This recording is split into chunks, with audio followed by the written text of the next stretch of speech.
Okay, so the question is, was iOS 7 created in Microsoft Word? It may sound stupid, but this video should show you that it's actually possible.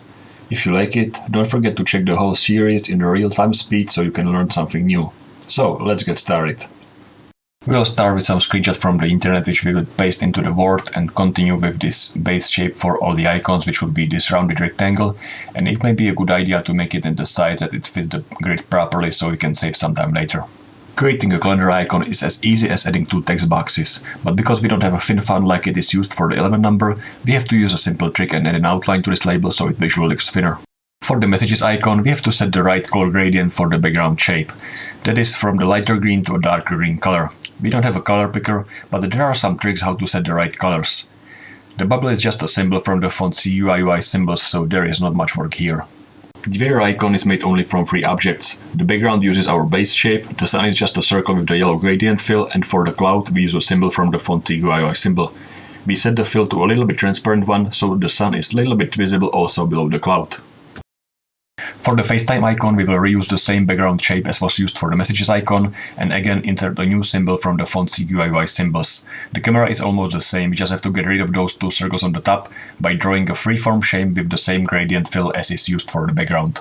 The phone icon is probably the easiest one, because we will again reuse the green background shape and just insert the phone icon and rotate it a little bit. The blue background for the mail icon is reused from the weather icon, and the envelope is again a symbol, but this time from the Windings font. We need to change the fill for the symbol to be the same as the background, so it serves as a fake mask for the underlying white rectangle.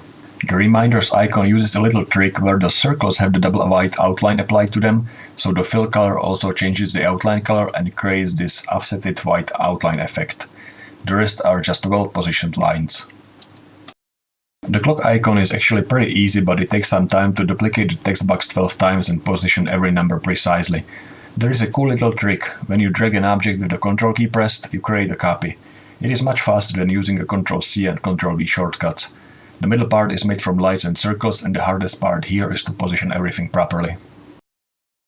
The background for the notes icon can be done in a few different ways, but the less expected one would be to use a gradient fill. On the other hand, it gives us the freedom to keep the rounded rectangle shape as a base object. The rest of the icon is again made from lines, where the one on the very top is set to dotted line. For the stocks icon, we need to trace the graph line and create two separate objects. The first one will be the white line, and the second will create the subtle gradient fill or highlight below this line. To keep both objects only over the background shape, we use grid lines. All the other lines are the line shapes drawn with the Shift key to keep them straight. One of them is blue, and this one also contains a blue circle with the black outline. The Safari icon is easier than it seems. The white rounded rectangle and blue circle are pretty clear, but for the tick marks we use a little trick.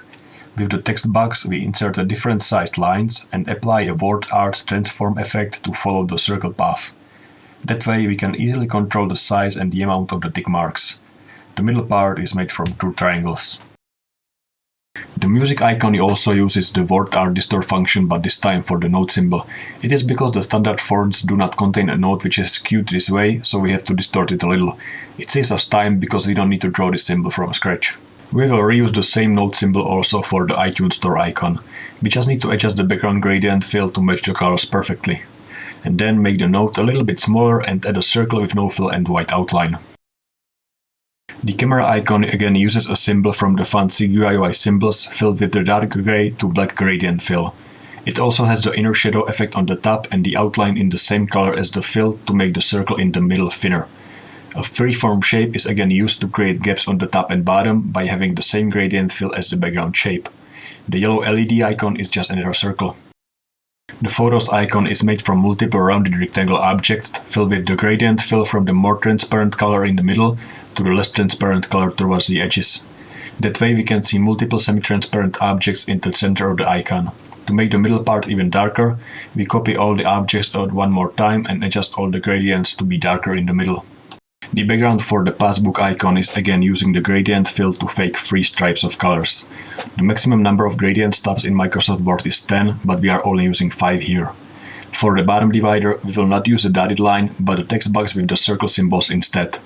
That way we can control the spacing and the position of each dot precisely. The 3 symbols on the left are from the fonts Webdings and CUIUI symbols. The Game Center icon is made from simple circles with the gradient fill, but we are using more free options to form spheres out of them. With the proper settings for material and lighting, we can get almost right results. Word doesn't support advanced blending modes, so in order to show the overlapping objects, we have to adjust the transparency. The videos icon is made from two parts. The background uses again a custom gradient fill to form a top black part and the bottom green to blue gradient. The top part is created separately using predefined shapes, and this group is later used as a custom fill for another rounded rectangle which acts as a clipping mask.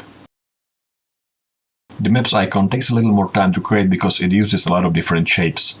We have to insert multiple rectangles and set the right fill and the outline. We also have to create the yellow road, which is made from two very thick lines. Finally, all those background objects are used as a fill for a rounded rectangle.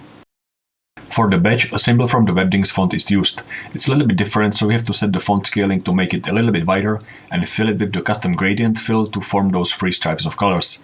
The arrow is again the symbol from the font, and the blue path uses the L symbol shape, so we don't have to use the two separate rectangles. Sometimes there is no appropriate symbol which we can use, so we have to draw it from the scratch. That is the case of the App Store icon, where both the pencil and the brush needs to be created from the standard shapes like the rectangles. We can, however, use a symbol for the brush tip and save some time. It is some nut symbol, but it fits the icon perfectly. The gaps around those two symbols are created with the freeform shape with the gradient fill same as the background. It may look complicated, but we can easily tweak the gap sizes using the line width settings. The newsstand icon background uses a very subtle gradient fill to create a small shadow below the magazine covers. For the covers itself, it's mainly about drawing the rectangles, circles and triangles and setting the right fill color and no outline. For the more complicated shapes like the plane, we can use a symbol from the font. We are also using a selection pane a lot to hide what we currently don't need to see. The most complicated cover is the sports one. We create a tennis ball from the scratch and also the field made from the outlines.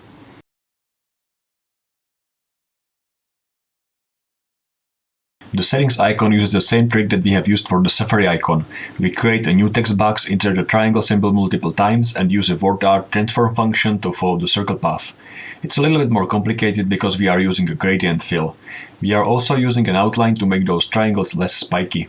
We need to do everything twice as we have two wheels and the inner one has the gradient reversed. Finally, the inner part of the bigger wheel is made from the freeform shape, which makes defining the same gradient fill quite easy. The signal strange is just a text box with filled and outlined circles. The Wi-Fi icon needs to be made from the scratch as this icon is not in any font, but using the grid lines and the adjustable shapes makes it quite easy.